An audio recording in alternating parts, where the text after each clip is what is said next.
Assalomu alaykum azizlar. Ramazon degan ulug' bir mehmonimizni kuzatib oldik. Alloh taoloning bergan buyuk in'omlardan, insoniyat uchun tortiq qilgan katta yaxshiliklardan bittasi. Ramazonni eson-omon kuzatib olganligimiz, u oyda qilgan toat ibodatlarimiz, yaxshiliklarimizni Alloh taolo qabul qilgan bo'lsa bo'ldi. Alloh taolo insoniyatga Ramazonni ayni o'zini vaqtida, o'zini fursatida yuboradi har safar. U jinsidan, yoshidan qat'iy nazar Alloh taolo insoniyatga ayni bir juda bir zarur bo'lib turgan, juda bir tashna bo'lib turgan vaqtda yuboradi.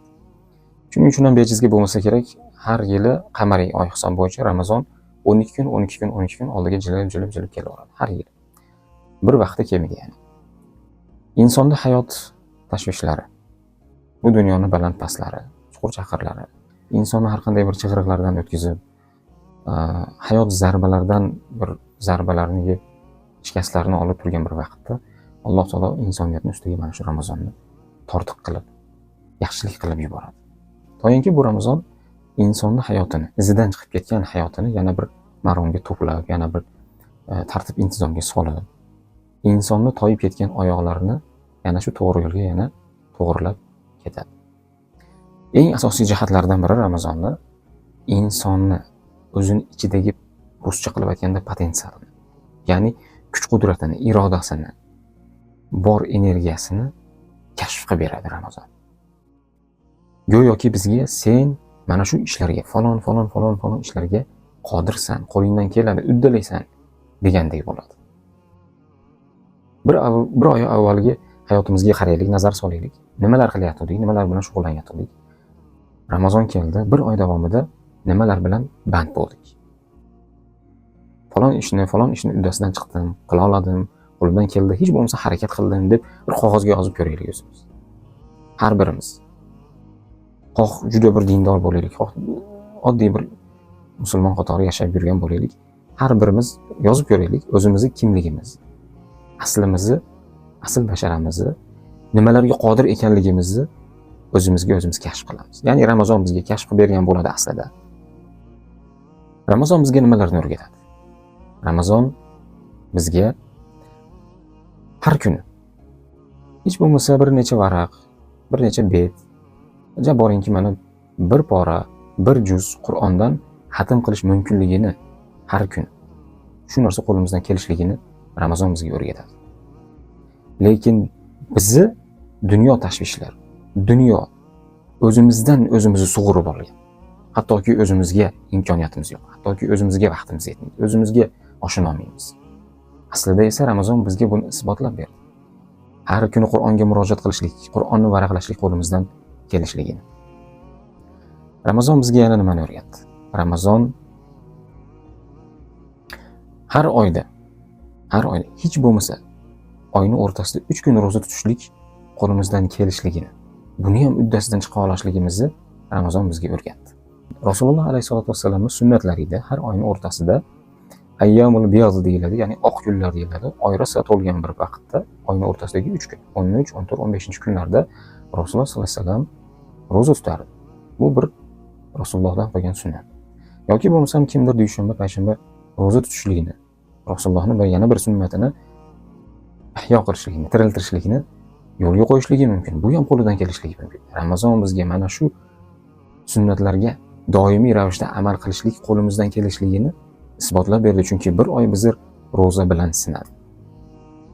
Bu ham bizning qo'limizdan keladi albatta. Ramazon bizga butun boshli bir kechani ichida 2 rakat namozga yetarlicha imkoniyat, yetarlicha vaqt, fursat bor ekanligini anglatadi, tushuntiradi. 2 rakat namoz butun boshli bir kechani ichida bu og'ir ibodat emas. Hech kimga og'irlik qilmaydi. Lekin bizni qalblarimiz parishon xotir, buni lazzatini bir chekkalarga surib yuborgan, buni lazzatini umuman esdan chiqargan bir g'aflatda qolgan qalblarimiz. Ramazon bizga yana Alloh uchun nimalarnidir tark qila olishligimiz qo'limizdan kelishligini ko'rsatib berdi. Kimlarnidir yomon odatlari bo'ladi. Ruscha qilib aytganda vredные привычки. Kimdir yolg'onchi. Ramazon kelganda og'zini yopdi, roza tutdi, qo'y dedi. Ibodatdaman, bu odatimni tashlayman dedi. Bir oy shu ibodatdan yiroq bo'ldi. Kimdir g'iybatchi. Ko'chaga chiqib gap sotishlikni yaxshi ko'radi. Lekin Ramazonning hurmatidan bu ishni tark qildi. Ana shu g'iybatchi o'zini to'dasini ko'rganda chetlab o'tadigan bo'ldi. Kimdir popirs chekishlikka odatlangan, mukkasidan ketgan. Lekin Ramazonning hurmatidan bir oy davomida buni tark qildi, tashladi, uloqtirdi. Kechdi shu ishda. Qo'lidan keldi. Ramazon bizga mana shu ishlarni seni qo'lingdan keladi deb ko'rsatib berdi. Uddasidan chiqding deb ko'rsatib berdi. Alloh uchun bir yomon odatni tark qilishlik, unga mukkasidan ketib, un bilan ba'zida foydalanib, undan lazzatlanib turishligidan ko'ra lazzatliroqdir. Alloh uchun tark qilib yuboring. Tashlab yuboring, kechib yuboring, bir umr lazzat qilasiz. Oxiratda ham lazzat qilasiz. Uni tark qilmasangiz, ana shu yomon odatga odatlanib qilib yurgan ishingizdan ba'zida lazzat olishingiz mumkin, lekin shu bilan birga gunohni ham o'zingizga yuklab olyapsiz. Alloh uchun tark qiling, kechib yuboring, uloqtiring bu odatdan. Bu dunyoga ham rohat keladi. Qalb rohat oladi, lazzat topadi. Oxiratda ham albatta buning javobini, natijasini ko'rasiz. Ramazon kelishidan avval biz nima qila olmasmidik? Yo'q, qila olardik, faqat jur'atimiz yetmasdi. Ramazon bizga mana shu jur'atni kashf qildi. Ramazon bizga sadaqa qilishlik uchun yil 12 oy 365 kun imkoniyatimiz bor ekanligini o'rgatdi. Sadaqa qilishlik uchun, ihson qilishlik uchun albatta och qolishlik shart emas. Faqir, miskinlarni, beva bechoralarni, yetim yesirlarni holini his qilishlik uchun ularning holiga tushishlik albatta shart emas. Qalban ularni holatidan his qilishlik o'zi kifoya qiladi. Ya'ni Ramazon bizga shunchaki shaklan inson bo'lmang, odam bo'lmang, balki qalban odam bo'ling deb o'rgatadi. Ramazon bizga fajr namoziga, bomdod namoziga, jamoatga qatnashlik, jamoatga chiqishlik shayton bizga ko'rsatganichalik juda ham og'ir ish emasligini isbotlab berdi. Shayton bizni ko'zimizni bulg'alab, nafsimizni bulg'alab, bu ishni juda bir og'ir vahima qilib ko'rsatadi. Lekin Ramazon buni cho'pchak ekanligini isbotladi. Faqat nafsimiz shunga ishonib olgan. Bu og'ir ish deb o'ylaydi. Kezi kelganda hayot ba'zida bizga o'zimizdan-da og'irroq narsalarni ko'tarishlikka majbur qiladi. Lekin ba'zan ko'rpachalik yengil narsani ko'tarishlikka o'zimizda kuch topa olmay qolamiz. Haqiqiy kuchlilik insonning tanasida emas, balki uning xohishida, irodasida, jur'atida, uning iymonida. Aslida mana shu narsalar insonni ham ruhan, ham jismonan harakatga keltiradi. Aslida shayton bizni g'aflatda qoldirib ko'rsatganichalik bu og'ir ish emas. Haqiqat shuki, ozonda aytilgani kabi as-solatu khayrun minan nawm. Namoz uyqudan afzalroqdir, yaxshiroqdir. Ramazon bizga yana shu narsani anglatdiki, masjidlarga qadam bosib borishlik eng yoqimli ishlardir. U yerlarda o'tirishlik qalbga ham, jasadga ham rohat bag'ishlaydigan amallardir. Chunki haqiqiy baxt, saodat qayerda? Allohning huzurida. Alloh bilan birga bo'lishlikda. Ramazon bizga yana bir ajoyib narsani ko'rsatdi. Oila bu eng iliq maskandir. Oila davrasida o'tirishlik ham qalbga, ham ruhga, ham jasadga rohat bag'ishlaydigan, ozuqa bo'ladigan bir ne'matdir.